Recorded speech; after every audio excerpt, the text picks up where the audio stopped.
Hello friends and dear student, सादा सदन के ऑनलाइन यूट्यूब प्लेटफॉर्म पर आपका स्वागत है। आज हम एक नया चैप्टर लेकर चल रहे हैं।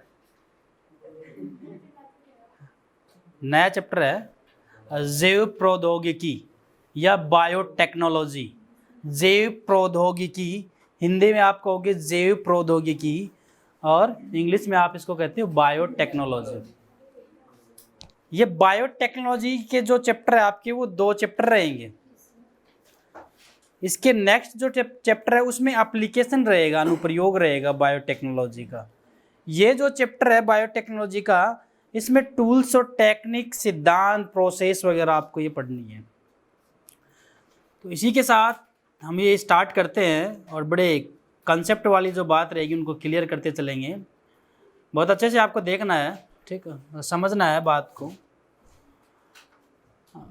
अब से आपके जो नोट्स वगैरह हैं वो आपको डिस्क्रिप्शन में ही मिलेंगे। वैसे मैं अगर समझा दूं वैसे ना लाके उसमें मिल जाएंगे आपको, ठीक है। डिस्क्रिप्शन में देख लेना आप, उसमें मिल जाएंगे आप, ठीक है। बायोटेक्नोलॉजी की हम बात कर रहे हैं। देखो, मेरे अनुसार बायोटेक्नोलॉजी की क्या परिभाषा है, फिर किताब की बाद में बात करें। मैं अगर कहूँ आपको बायोलॉजी प्लस टेक्नोलॉजी, यानी जब जीवों या जीवों की प्रक्रियाओं को तकनीक के साथ जोड़ दिया जाए, उसको आप बायोटेक्नोलॉजी कह रहे हैं। ट्रेडिशनल तौर पे हम बात करते हैं पहले, क्या परंपरागत तौर पे बायोटेक्नोलॉजी हमारे साथ थी? परंपरागत तरीके से अगर हम बात करें, ट्रेडिशनल तौर पे अगर हम बात करें, तो वर्षों से हमारे घर में या हमारे पूर्वजों की अगर हम बात करें, दादी नानी, ये दही जमाने की प्रक्रिया करते आ रहे हैं। हाँ, दही जमाया जाता है, घर में दही बनाया जाता है। इसके अलावा राजा महाराजाओं से चली आ रही है वाइन, शराब, तो शराब का प्रोडक्शन भी किया जाता था।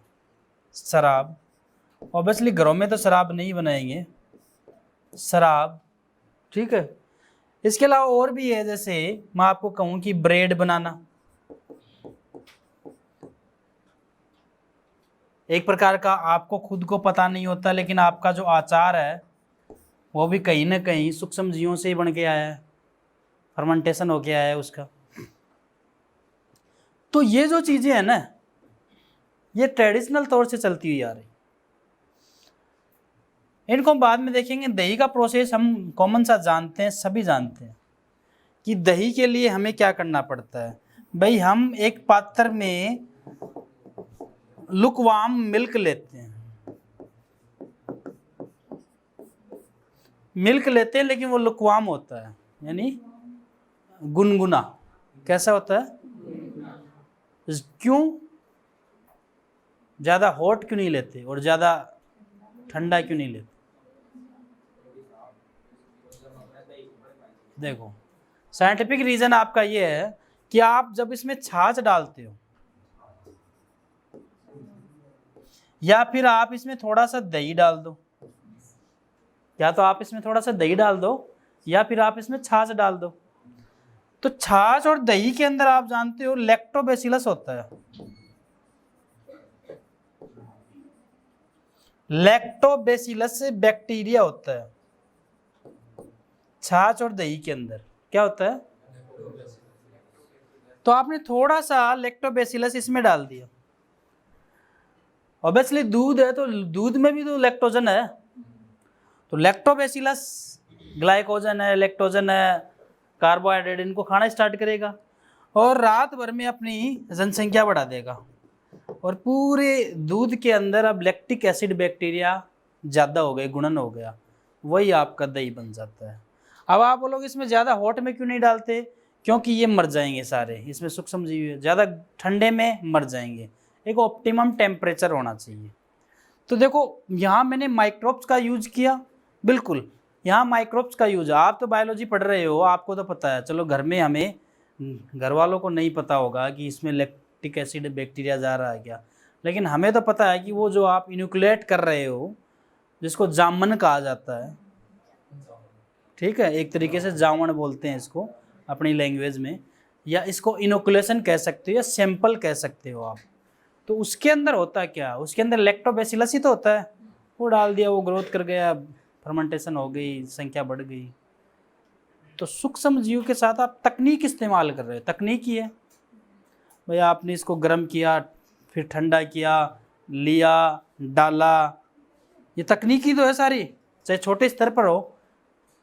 टेक्नोलॉजी के लिए आपको टूल्स नहीं चाहिए कि आपको एक पात्र डालने के लिए चाहिए, एक पात्र आपको वो गर्म करने के लिए चाहिए, ठीक है, तो ये टूल्स में ही तो आया। तो ये मैं छोटे स्तर की बात कर रहा हूँ, लेकिन मैं बड़े स्तर पर अगर जाऊँ तो क्या कहूँगा।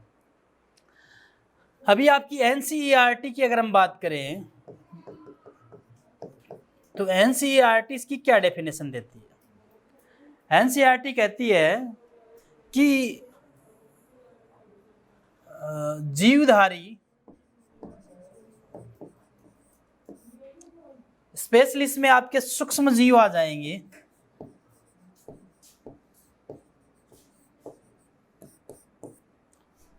बड़े जीव भी हो सकते हैं, यूकैरियोटिक कोई बड़ी सेल भी हो सकती है, प्लांट भी हो सकता है, लेकिन सूक्ष्म जीवों का ज़्यादा रहता है फर्मेंटेशन के मामले, या सूक्ष्म जीव या इनसे प्राप्त कोई एंजाइम,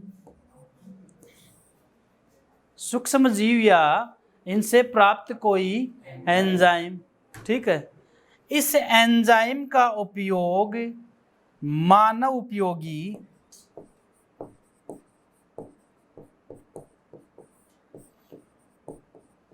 उत्पाद, मानव उपयोगी प्रोडक्ट, कोई भी, जैसे दही है, प्रोडक्ट ही है, आपके काम आ रहा है, मानव उपयोगी है कि नहीं है, ठीक है, दही से ताकत मिलती है, विटामिन B12 होता है, ठीक है। उत्पाद, मानव उपयोगी उत्पाद को तैयार करना, मानव उपयोगी उत्पाद तथा प्रक्रिया हो और कोई प्रक्रिया है उनका विकास करना, उन प्रक्रियाओं का क्या करना, विकास करना, यानी मानव उपयोगी उत्पाद और प्रक्रियाओं के विकास के लिए जीवधारी या उनसे प्राप्त एंजाइमों का उपयोग किया जा रहा है। इसी चीज को जैव प्रौद्योगिकी कहा जा रहा है।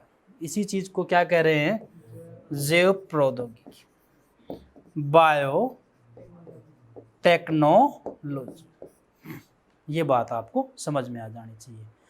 कॉमन से वर्ड में मैं कहूँगा कि सूक्ष्म जीव और तकनीक का इस्तेमाल करके मानव उपयोगी उत्पाद बनाएं, सूक्ष्म जीव और तकनीक का इस्तेमाल करके मानव उपयोगी उत्पाद प्राप्त करें। क्लियर? मानव का यूज नहीं किया जा रहा, मानव के लिए प्रोडक्ट बनाया जा रहा है, ये बात ध्यान रखोगे आप। जीवधारियों में सारे जीव ले सकते हो आप, मानव को नहीं काउंट करोगे। मानव के लिए तो आप बना रहे हो प्रोडक्ट, तो आप क्या बोलोगे आप, सूक्ष्म जीवों के साथ तकनीक को अप्लाई करके, इस्तेमाल करके मानव उपयोगी उत्पाद प्राप्त करना। जैसे आपका कोई वैक्सीन बना लिया आपने, कोई टीका बना लिया, कोई एंजाइम बना लिया आपने, कोई एंटीबायोटिक्स बना लिया आपने, ठीक है, क्लियर? इतनी बात आपको समझ में आ जानी चाहिए। फिर ये कह रहा है कि ओल्ड बायोटेक्नोलॉजी में क्या था,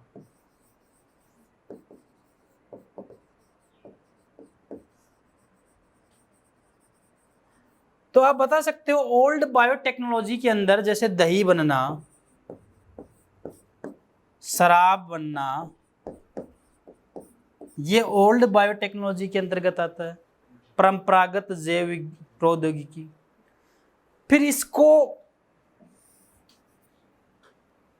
स्टैंडर्ड किया गया और फिर आई मॉडर्न बायोटेक्नोलॉजी, आधुनिक, मॉडर्न यानी आधुनिक। मॉडर्न बायो टेक्नोलॉजी, आधुनिक जैव प्रौद्योगिकी। ठीक है, ये आधुनिक जैव प्रौद्योगिकी जब आई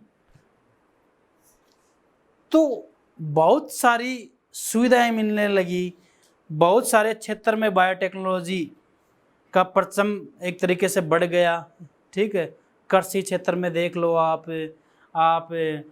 उसके अंदर देख लो, मेडिसिन जो है उनके अंदर देख लो, चिकित्सा के क्षेत्र के अंदर देख लो आप, तो बहुत सारी जगह पर इसका स्कोप आने लग गया, बढ़ने लग गई। एक तरीके से इसका एक तरीके से ऐसे कह सकते हो आपकी इसकी प्रगति हो गई एक तरीके से मॉडर्न बायोटेक्नोलॉजी की। तो मॉडर्न बायोटेक्नोलॉजी पे हम आगे बात करते हैं।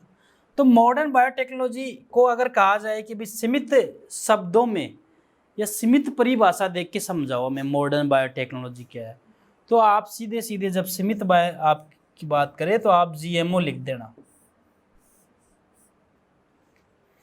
क्या लिख दोगे? ये मॉडर्न बायोटेक्नोलॉजी का रूप है, सीमित, छोटा सा सब कुछ आ गया। इसको आप बोलोगे जेनेटिकली मॉडिफाइड ऑर्गेनिज्म, आनुवंशिक रूपांतरित जीव। जेनेटिकली मॉडिफाइड ऑर्गेनिज्म, हिंदी में बोलोगे आनुवंशिक रूपांतरित जीव। ठीक है, आनुवंशिक रूपांतरित जीव के अकॉर्डिंग आप बड़े स्केल पर, लार्ज स्केल पर प्रोडक्शन करवा सकते हो, लार्ज स्केल पर प्रोडक्शन करवा सकते हो। क्लियर? क्या करवा सकते हैं? GMO से। किससे? जैसे मैं आपको समझाऊं, DNA, या आप इसको कह सकते हो वांछित DNA। क्या कह सकते हो? वांछित DNA। ठीक है, इंग्लिश में इसके फॉरेन DNA, पैसेंजर DNA, ठीक है, desired DNA, alien DNA। Alien भी बाहर से आता है ना, ऐसा एलियन भी नाम दे रखा है इसका। ठीक है, एक आपको चाहिए अच्छा सा वेक्टर, एक आपको चाहिए होस्ट, जिसको आप हिंदी में कहते हो परपोसी। ये तीन चीजें आपको बायोटेक्नोलॉजी में चाहिए, और इन तीन चीजों के लिए जितने भी टूल्स चाहिए वो अलग हो गई। तीन चीजें लिखी है, इनसे बायोटेक्नोलॉजी जुड़ी हुई है। अब इनको निकालना, जोड़ना, तो जितनी जो चीजें चाहिए वो अलग से हो गई। ठीक है, जैसे विजातीय DNA, मान लो ये एक जीव है। क्या है? इसकी बॉडी में इसका लीवर है, मान लो। इस लीवर में इंसुलिन बहुत फास्ट बनता है। आप जानते हो इंसुलिन का वर्क, शुगर को मेंटेन करता है। अगर जिसके शुगर है उसके इंसुलिन कम हो गया तो उसको बाहर से इंसुलिन का इंजेक्शन लेना पड़ता है। बाकी शुगर कई प्रकार की होती। ठीक है, इंसुलिन है, बहुत ज़्यादा प्रोडक्शन होता है। तो मैंने क्या किया, इस पूरे लीवर को ना लेके, इस लीवर का जो DNA और उसमें वो जीन जो क्या बनाता है, इंसुलिन, वो जीन मैंने काट के बाहर निकाल लिया। इस काटे हुए जीन को मैं एक वाहक, जिसको आप बोलते हो प्लाज्मिड, या आप लैम्बडा फेज भी यूज कर सकते हो, या कोसमिड भी होता है, बैक्टीरियोफेज भी होता है, बट मोस्ट ऑफ यूज इसी का होता है, प्लाज्मिड का। तो एक प्लाज्मिड लिया, उस प्लाज्मिड को काट कर ऐसे काट लिया, और इस डीएनए को इसमें इंसर्ट करवा दिया। अब प्लाज्मिड में एक पावर होती है, प्लाज्मिड की एक गुण होता है कि प्लाज्मिड कुछ ही समय में अपनी कॉपी तैयार कर सकता है। तो ये कॉपी बाहर तैयार नहीं करेगा, इसको बैक्टीरिया से निकाला है ना इसको, तो आप इसको बैक्टीरिया में इंसर्ट करके रखो। तो मैंने इसको ई कोलाई में इंसर्ट कर दिया। किसमें? में ये डीएनए डाला इंसुलिन वाला,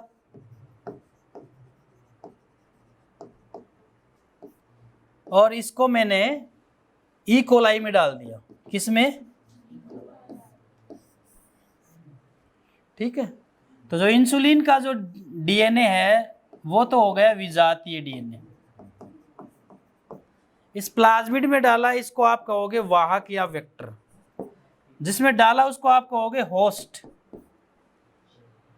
इसमें जाएगा, कॉपी करेगा, मल्टीपल कॉपी करेगा, और इससे जो प्रोडक्ट बनेगा उसमें इंसुलिन ही मिलेगा आपको। और इस इंसुलिन को बड़े स्केल पे हम यूज कर सकते हैं, लार्ज स्केल पे। आप चाहे इसको इंजेक्शन में भर के डालें या वैक्सीन बनाए, लार्ज स्केल पे आप इंसुलिन का यूज कर सकते हो। तो बायोटेक्नोलॉजी बहुत अच्छे काम में आ रही है। तो कुछ इस प्रकार से ही इसको, अच्छा पीछे का हट गया वो सारा, ठीक है। तो कुछ इस प्रकार से ही हम बात कर रहे हैं। तो जो मॉडर्न बायोटेक्नोलॉजी है उसमें आप काउंट करते हो जीएमओ को, जीएमओ जेनेटिकली मॉडिफाइड ऑर्गेनिज्म। ये कैसे तैयार किया जाता है मैंने इसका ब्यौरा बताया, और एक्चुअल में पूरी टेक्निक में यही चलेगा। इस टेक्निक को आप याद कर लो। बाहर से आप ला रहे हो उसको विजातीय, जिसके साथ जोड़ रहे हो वो वाहक।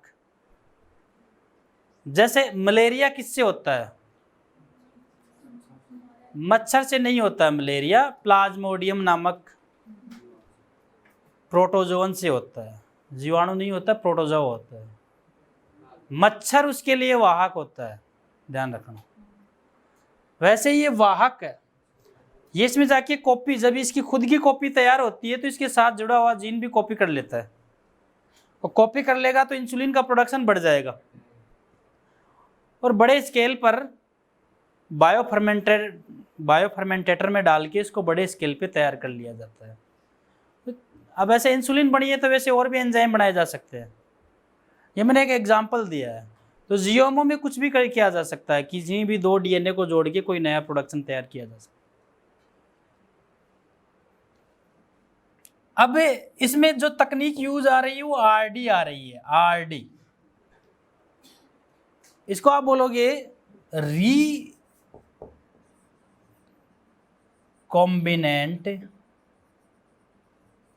डीएनए। हिंदी में इसको कहते हैं पुनर्योग्ज डीएनए। आप देख लेना किताब में, पुनर्योग्ज डीएनए। और वैसे आप कहोगे रिकॉम्बिनेंट डीएनए। रिकॉम्बिनेंट का मतलब रिकॉम्बिनेंट, रिकम्बाइन, फिर से दो चीज़ों से जुड़ के बना हुआ। तो यहाँ पर ये जो प्लाज्मिड है, इस प्लाज्मिड को आपने काटा बाय रेस्ट्रिक्शन एंजाइम, और इसमें इंसुलिन आपने जोड़ दिया, तो ये जब बन गया, अब इसको आप आरडी कहोगे। क्या कहोगे? आरडी। और इस तकनीक को आरडीटी कहा जाता है, रिकॉम्बिनेशन डीएनए टेक्नोलॉजी, आरडीटी। पूरी टेक्निक को क्या कहा जाता है? समझ में आई बात? क्लियर? यहाँ पर आरडी कौन सा है? ये आरडी नहीं है सर, ये आरडी नहीं है, ये भी नहीं है, ये आरडी है। क्यों आरडी है? क्योंकि सर आपने यहाँ पर नई चीज़ जोड़ दी है। तो अब इसको आप बोलोगे रिकॉम्बिनेंट डीएनए। ये अब प्लाज्मिड डीएनए नहीं रहा, अब कैसा डीएनए हो गया? पुनर्योग्ज डीएनए रह गया। ये कौन सा डीएनए? तो जो भी प्रोडक्शन आपको करवाना है, आपको आरडी तैयार करना पड़ेगा। क्या तैयार करना पड़ेगा? और आरडी के लिए वही टूल्स और टेक्निक हैं जो इनके लिए चाहिए, वही टूल्स और टेक्निक। ये आपकी बात हो जाती है। देन यहाँ पे एक और एग्जांपल दे रखा है, जैसे आईवीएफ, टेस्ट ट्यूब बेबी।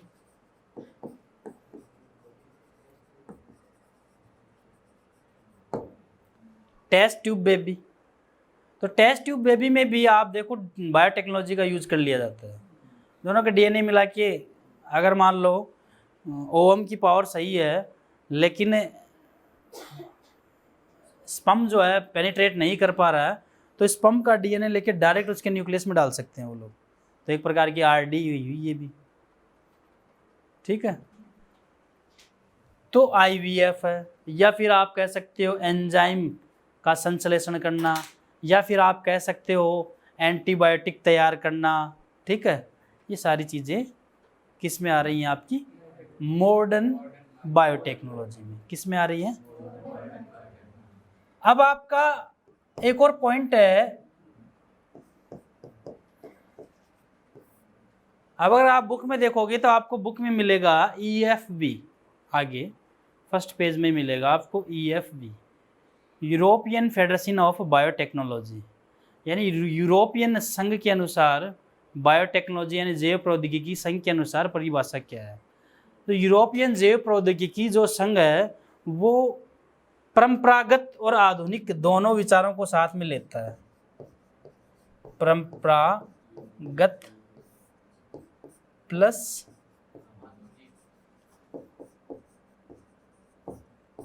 दोनों विचारों को साथ में लेता है, और ये बताता है कि उत्पाद और सेवाओं के लिए, उत्पाद बनाने के लिए प्लस सेवा के लिए, जैसे आप वैक्सीन बना के दे रहे हो, सेवा ही है जन की। अरे आम जन की सेवा ही हो गई, वैक्सीन कोरोना की बन गई, ठीक है। अगर असली लागत पे आपको वैक्सीन दे दी जाए तो कोई खरीद ही नहीं पाए। कोरोना की वैक्सीन बनाने में जितना खर्चा लगा उतना खर्चा आम जनता में निकाल ले तो सरकार, हम वैक्सीन ही नहीं खरीद पाए। समझ रहे हो आप बात को। इसलिए वो एक तरीके से क्या कर रहे हैं, सेवा ही कर रहे हैं। जैसे आप देखो नॉर्मली टेटनेस का जो वैक्सीन होता है वो आपको हॉस्पिटल में फ्री लगता है अगर दिक्कत होती है तो, लेकिन इसकी लागत बहुत होती है बनने में इसकी लागत बहुत होती है। उस लागत पे अगर आपसे ले लिया जाए तो हम आम आदमी टेटनेस लगाने से डरने लग जाए, महंगा पड़ जाए। भाई आपको एक इंजेक्शन ही कोई 1000-1500 का लगे तो कैसे लगवाओगे आप। उत्पाद व सेवा के लिए,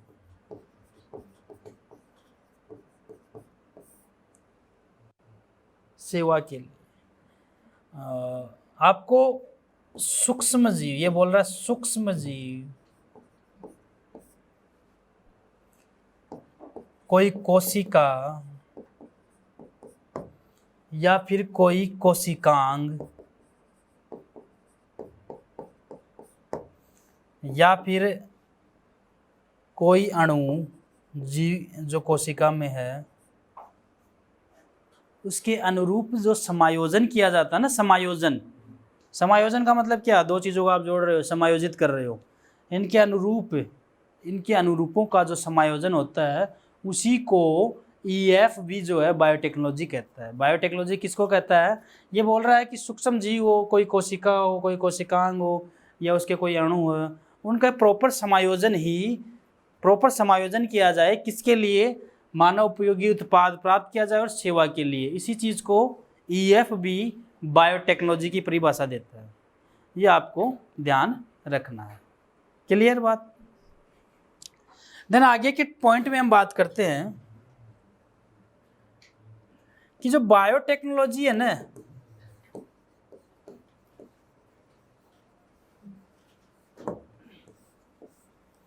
बायोटेक्नोलॉजी है, उसमें जो मॉडर्न बायोटेक्नोलॉजी है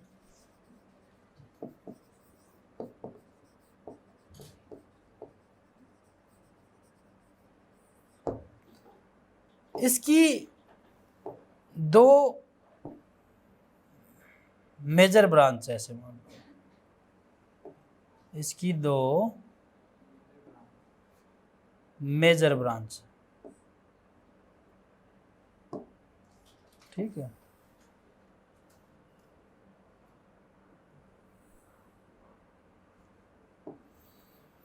इसकी दो मेजर ब्रांच है, एक तो है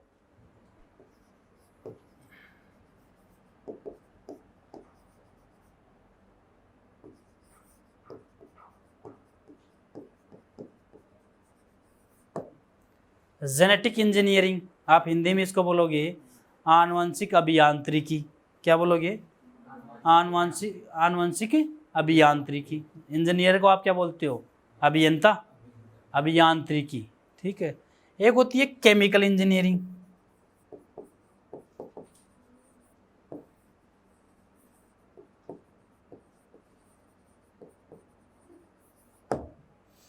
एक है केमिकल इंजीनियरिंग, ठीक है। ऐसे दो ब्रांच है। अब आपको इसमें ज़्यादा डिस्कस जेनेटिक इंजीनियरिंग के ऊपर रहेगा, और केमिकल इंजीनियरिंग का जो डिस्कस है वो भी इसी में रहेगा, लेकिन ये एप्लीकेशन में ज़्यादा, जैसे अनुप्रयोग वाला अगला चैप्टर आएगा तब आप इसको ज़्यादा इस्तेमाल करना सीखोगे। जेनेटिक इंजीनियरिंग आपको क्या कहती है? देखो, जेनेटिक इंजीनियरिंग आपको कहती है कि डीएनए हो या फिर आरएनए, इनमें हेर फेर करके, क्या करके? हेर फेर करके इनमें, ठीक है, किसी अच्छे वाहक के साथ इनको जोड़कर किसी होस्ट में इनको डालकर जीव की फिनोटाइप में जो परिवर्तन किया जाता है, जीव के लक्षण प्रारूप में जो चेंज किया जाता है, उसी चीज को आप जेनेटिक इंजीनियरिंग कह रहे हैं।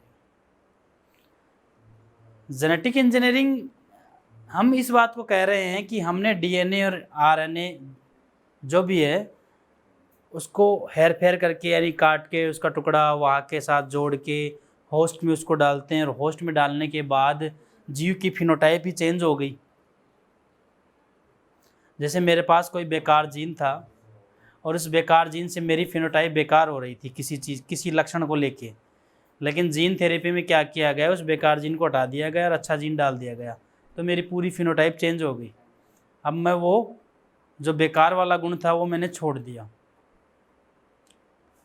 तो हेर फेर करके ऐसे किया जाता। केमिकल इंजीनियरिंग,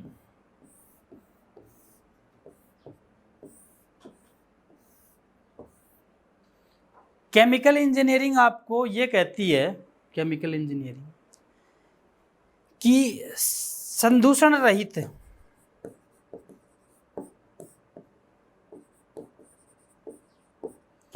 वातावरण में किसी माइक्रोब्स की या फिर वांछित सूक्ष्म जीव बोल सकते हो आप, वांछित सूक्ष्म जीव, यानी वांछित माइक्रोब्स की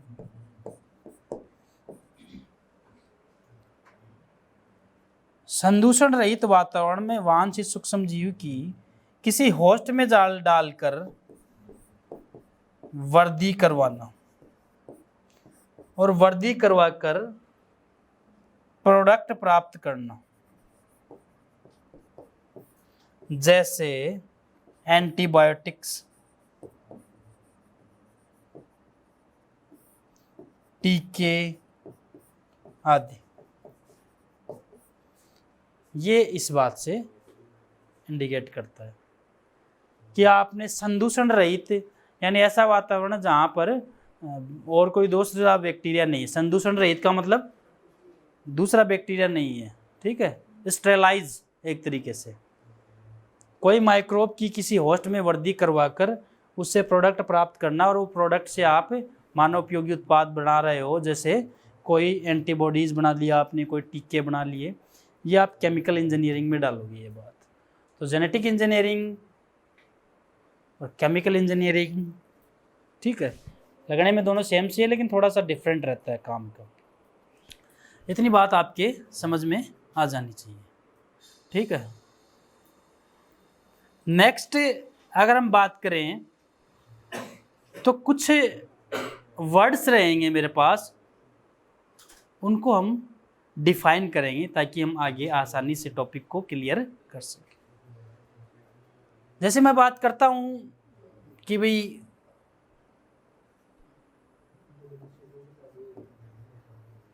gene cloning,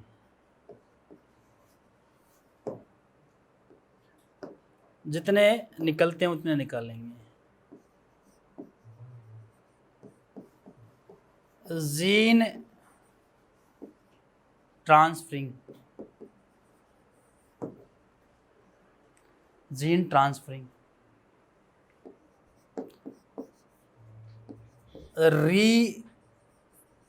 recombinant DNA, vector, जिसको आप हिंदी में क्या कह रहे थे, वाहक। इनका तो समझ रहे हो मतलब, क्लोनिंग का भी समझाऊंगा मैं आपको, ठीक है। वाहक, क्लियर हो गई इतनी बात। ये वर्ड पहले भी आ गया था, ओरिजिन ऑफ रेप्लिकेशन, ORI आया था ना ये, ORI, ठीक है। और यदि मैं लिखूं ORI हो गया,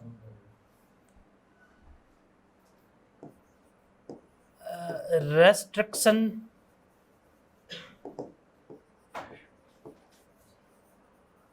एंजाइम, रेस्ट्रिक्शन एंजाइम, ठीक है। और क्लोनिंग वो उसी में आ गई एक तरीके से, क्लोनिंग करना, और क्लोनिंग हो ही गई, ये उसमें आ गई। तो कुछ टर्म्स हैं, इनको आप जानोगे। बाकी हम रेस्ट्रिक्शन एंजाइम पर बढ़िया तरीके से डिटेल से स्टडी करेंगे। इससे पहले हमें कुछ बातें जाननी है, ठीक है, क्लियर। नॉर्मली वे में मैं इनका इंट्रोडक्शन देता हूँ, फिर हम लार्ज स्केल पे इनको मतलब ब्रीफ स्टोरी में इनको पढ़ लेंगे हम। जैसे जीन क्लोनिंग है, एक प्रकार से जीन की कॉपी तैयार करना जीन क्लोनिंग कहलाती है। तो जीन आपने, जैसे इंसुलिन का जीन जोड़ा आपने और प्लाज्मिड के साथ जोड़ के उसकी कॉपी तैयार कर ली। जब प्लाज्मिड की कॉपी होती है तो जीन की भी कॉपी हो गई। जीन ट्रांसफरिंग, आपने प्लाज्मिड के साथ जोड़कर होस्ट में डाल दिया, तो ट्रांसफर कर रहे हो आप, जीन को ट्रांसफर कर रहे हो।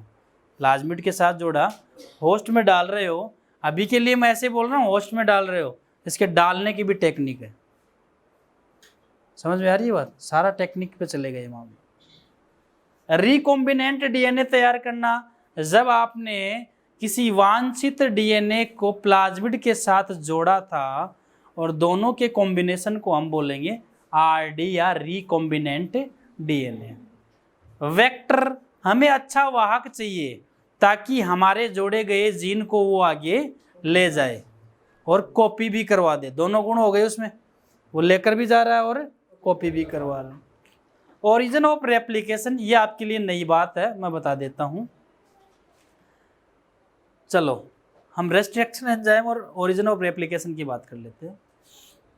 देखो ये एक सेल है, अभी मैं कॉमन वे में बता रहा हूं। इस सेल के अंदर ये डीएनए है और ये निफ जीन का डीएनए है।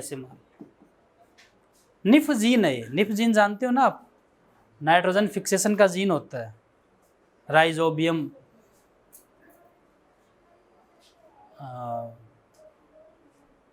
राइजोबियम के पास होता है। किसके पास मिलेगा आपको?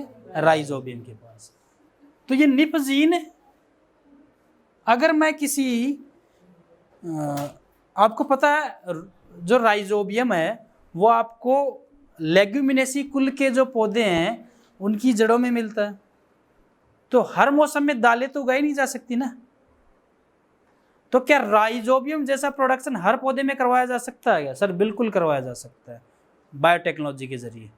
क्यों ना हम उसके निप जीन को ही निकाल लें जो नाइट्रोजन फिक्सेशन करवाता है, उसको निकाल कर प्लाज्मिड से जोड़कर, यहाँ पे टीआई प्लाज्मिड लेते हैं, प्लाज्मिड से जोड़कर, क्लियर, और किसी भी पौधे में डालेंगे तो निप जीन प्रोडक्शन करवा देगा वहाँ पे। तो निप जीन का प्रोडक्शन स्टार्ट हो जाएगा, ठीक है।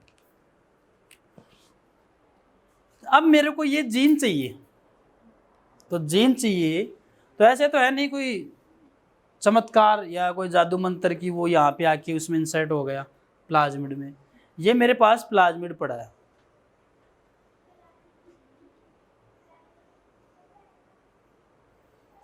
प्लाज्मिड है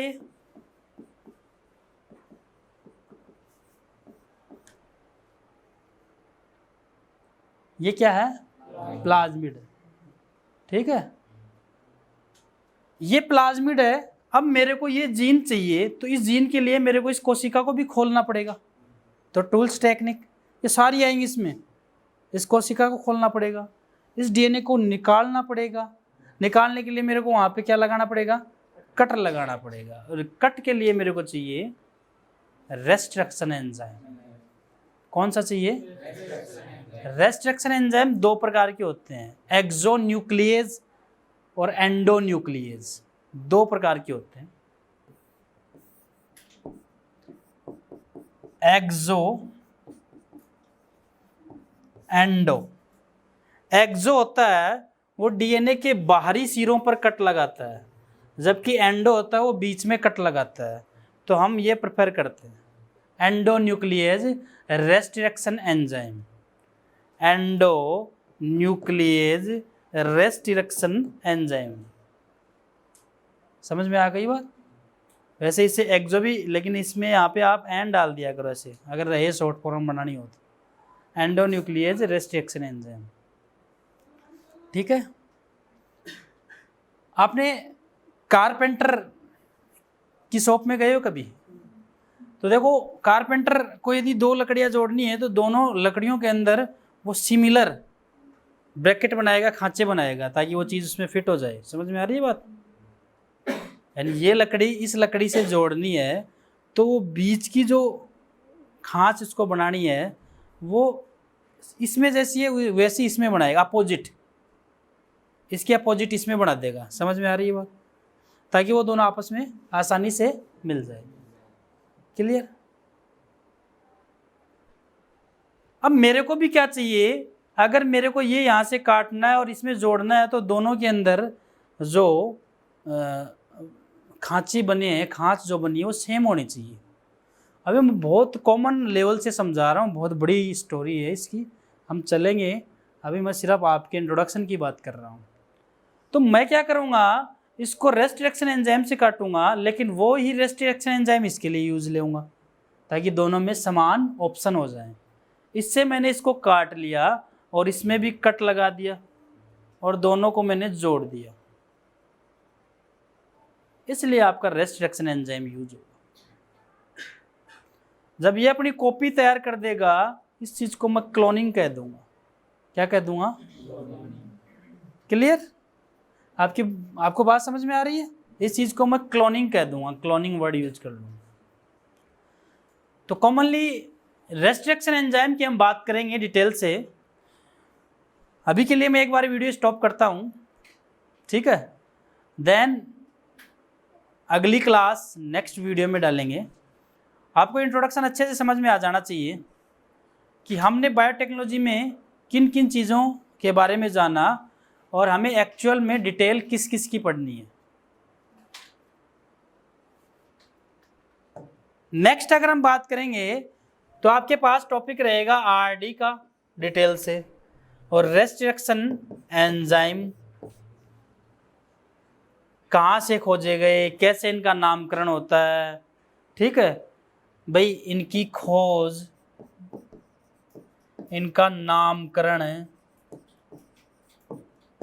इनके काम करने का तरीका, ये सारी चीज़ें हम पढ़ेंगे रेस्ट्रिक्शन एंजाइम। ठीक है, क्लियर, ओके। तो आज की क्लास में बस इतना ही। Thank you so much.